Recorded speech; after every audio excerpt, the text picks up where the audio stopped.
Hello there, I'm Rose Edmondson and I'm a science teacher at Fillinge Park High School in Rochdale, and I have been teaching for almost 20 years, and probably the most interesting thing to teach, in my opinion, because I'm a biologist, is the topic of evolution, actually.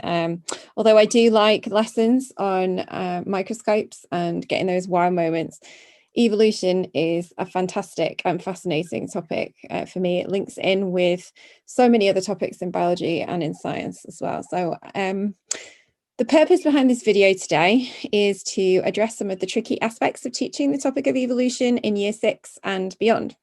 So misconceptions are going to be explored, and by the end of the video, you should be more confident to teach the topic to your class, as well as being comfortable in answering any difficult questions which might arise.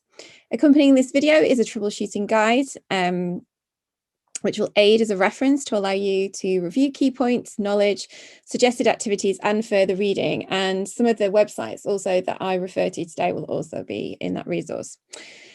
So the video is designed to be used by Year 6 teachers as part of the preparation for teaching this new topic. The video will discuss the misconceptions and misunderstandings which both teachers and children might have, and ways to unpick and address these. The videos can be used at a convenient time for you, designed to boost knowledge and understanding, and all the videos in this series are aimed to be less than 15 minutes long, delivering short, effective boosts prior to teaching this quite abstract topic. So research tells us that subject knowledge is still a key focus when Ofsted visit schools, and although curriculum knowledge is generally good, science-specific knowledge and understanding can sometimes include gaps and misconceptions. It has also been noted that sometimes difficult questions are ignored or avoided, and misunderstandings aren't challenged or explored further. Quite often, these misconceptions arise because children and adults arrive in school with their own experiences of science outside of school. So it might be science you've done at home. And both pupils and the adults will have firm beliefs and explanations which may or may not be correct. Research suggests that providing children and teachers with time to explore and challenge these misconceptions can be particularly effective. Using a running commentary alongside these activities can also help to change and clarify thinking, which is basically what these videos are all about doing. So you can see on this slide, I've just summarised the various aspects that we'll be going through, and I just thought we'd have a quick look at some of the resources that are actually available to you. And these are key resources that will challenge misconceptions, and you can obviously go and visit the best evidence science resources, the plan resources, and some excellent summaries over a PDF document over at the PSTT website as well. So if we have, think about the following question. So what if a child asked you then, did we used to be monkeys? That's quite a common misconception, to be honest, but I'm just wondering how you might approach answering it or exploring it with that particular pupil. Would you give a one-word answer and swiftly move on, or would you start to wonder how this misconception might have arisen and start to challenge it? So in terms of evolution then at Year 6, these are the 3 key points, okay, that the children need to know. You can have a read of those, you can pause the video, have a read of those. And because sometimes the teaching of evolution in Year 6 can be seen as quite dry and boring, often because there are limited practical activities which can be linked to the topic, I still think that the teaching of evolution is completely vital. And once children actually have a good grasp of it and they understand how the evidence is built over time, it really is a brilliant topic to explore, and it will really enthuse and engage the children as well.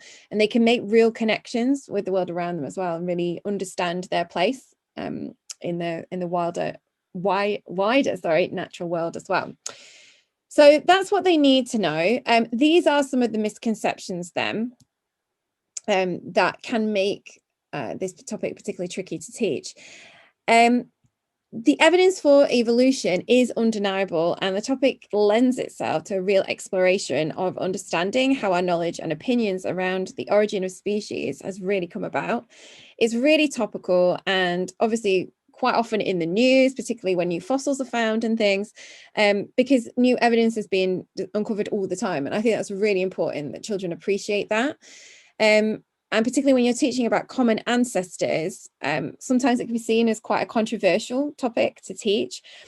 But if a child basically came up with that question, so how did we used to be monkeys? You can see on here that that's one of the top misconceptions. You can see where it is in this list.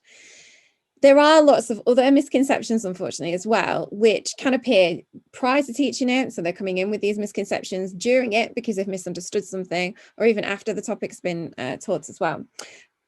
So it's that misconception that I'm really going to focus on this video, but it probably will also cover other aspects as well as we go through. So if we have a look at some of the key vocabulary as well for this topic, I'll just let you have a look at that for a second.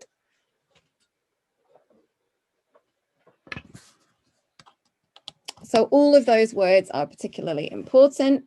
We also have some phrases and some possible words that you might want to challenge or avoid, and those might pop up as we go through this video in a bit more detail.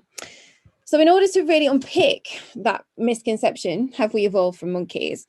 I think the teaching sequence is quite important. So that's something that I'm probably going to emphasize throughout the video as well. And how that theory of evolution came about through observation is really, really important, because that's what Charles Darwin did a lot of. He did an awful lot of observation. So he was an exceptional observer, and I think pupils need to be aware of that. I think children need to be aware of that. So I would always seek to explain why living things had features and the behaviors that they do. Children will need to be given opportunities to do the same, to just observe and to explore, and most importantly, to question. And children will already recognize that all living things produce offspring, and that those offspring vary, i.e. we're not identical to our parents. We've all got differences. So they've got an appreciation of genetics without even realizing it. They will also accept that plants and animals are adapted to survive in the environment that they live in, although they might not understand how these adaptations can lead to evolution, because that's obviously a particularly long process in most living things. They will also understand that changes from the past can be preserved in rocks in the form of fossils, and it's that evidence, that's that crucial evidence, that's important in allowing scientists today to understand more about the connections between living things, animals and plants, that have actually lived millions of years ago. So how can we start to explore these areas in our teaching? So I've got some activities I'm going to suggest, which might lead to a deeper understanding of how evolution works. So plants and animals, and having a good understanding of plants and animals is a really good place to start. So asking children to draw out as many plants and animals as they can might be a really good idea. So getting the whiteboards out and just give them 2 minutes to do this. I've produced a slide here. You could produce something similar. Images will taken copyright free from Pixabay. So you can, steal that or use ideas from that, and just getting them to talk about the differences and appreciate the differences, but also the similarities between these living things. And obviously, if you wanted to separate plants from animals, I mean, some of the plants are within those photos there, that would also potentially be something that you could do. Taking this further then is probably one of my favorite activities of all time to do with evolution. It's called Sticky Dogland. You can access this free resource on TES if you've just got a free account, or equally you can just sort of take the ideas from this slide here now and produce your own resource based on it. But it's basically a land where stick dogs live free, and where there is a lot of variety between these stick dogs. And I mean, everyone can draw a stick person, even me. So I think it's a really good activity to do. It emphasizes changes over time. So if you read through this story, you can see just by scrolling on this slide that actually this is 5 generations. So it's not just an instant, okay, so the environment's changed, now the organism's changed. It's taken 5 generations. And obviously in real in real time. In most living things, that would take an awful lot longer, but they get that appreciation that it's not instant, which I think is really important. And also, not all the offspring will survive. So it's that idea of, you know, not all organisms are going to be produced the same, not all offspring are going to be the same. But most importantly, those that have those adaptations, those features that are going to help them survive, are going to then be able to reproduce and produce more offspring. So the premise of the game is to have as many of your stick dogs left at the end, basically. So the children will score, and I always do a polling, so I will play along with them as a teacher. Of course, the story could be changed if you wanted to. I've adapted it myself. Some of the children think that plants don't go through evolution in the same way, so you could incorporate that. You could do something to do with plants, but it is a really, really good activity to try, and I would give children the opportunity. It's really fun. It will, I know it's called Sticky Dog, but it will stick in their heads. And the principles behind it, if you emphasize those and you're explicit with those, it really will help them to understand that evolution happens over time. So once the children have a really good understanding of variation within a species then, and how adaptations work and help them to survive, it's important then to check that the children then don't think that the plants and animals are choosing these characteristics, these variations in their behavior or in their appearance. They are not choosing them, but actually those come through random mutations that happen. They don't need to appreciate exactly, obviously, how that happens, but it's a random process. So some will survive and some won't, and that's really important. The classic examples are obviously looking at Darwin's finches, sorry, not the moths, although we will come back to the moths in a minute. And a great activity to try is linked in with either the finches, so you can do beak type activities, which I would recommend, but also moths. So you can just hole punch pieces of paper. If you look at this slide here, there is the book as well, the beautiful book by Isabel Thomas, which is just if you Google Isabel Thomas and you haven't heard of her book Moth, it's a beautiful book for them to engage in and to read. And then following on from that, if you Google Biology Corner and the Moth Practical, this sheet, which again could be modified, this procedure could be modified, but the idea behind it is that they need to consider the appearance of moths. And actually some predators, so birds, are going to visit a tree or an area where moths inhabit, and those that are easily standing out, so they're easily identifiable, will be eaten first, and consequently they won't survive. They aren't as well suited to their environment as they could be, and they become less common, whereas those that blend in, that are camouflaged, become more common. And it's also quite a creative, if they want to be creative, and there's other activities linked to moth, is quite a nice design your own peppered moth, which is really nice to link in with the variation, again, just to get that they understand that all moths will be different, even within a certain species. So once children understand the process of natural selection, they should then be able to start to explore evolutionary trees, and in so doing appreciate why we really haven't evolved from monkeys. The children might first need to be shown how family trees work so that they understand better how these evolutionary trees work. And one way to do this is to get pictures of these cats. So we've got Persian, Siamese, a panther and a lion, and then of course a dog. And an evolutionary tree can be built up by showing them the Siamese cat and asking which other cat they think it's related to. The children can look at the features and join the Persian cat with the panther with a V. Okay, so that's how you start to construct your evolutionary trees, with a V, and you can demonstrate that if you need to as the children go, or you can do this as a class activity.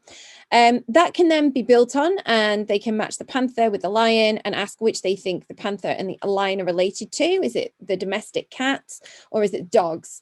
And it's just a really nice way for them to develop their understanding of variation and similarities and differences within species. and how this can then actually be linked in with something as complicated as an evolutionary tree.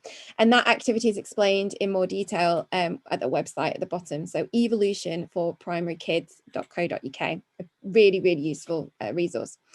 Another useful resource, actually from the same website, would be to look at bones.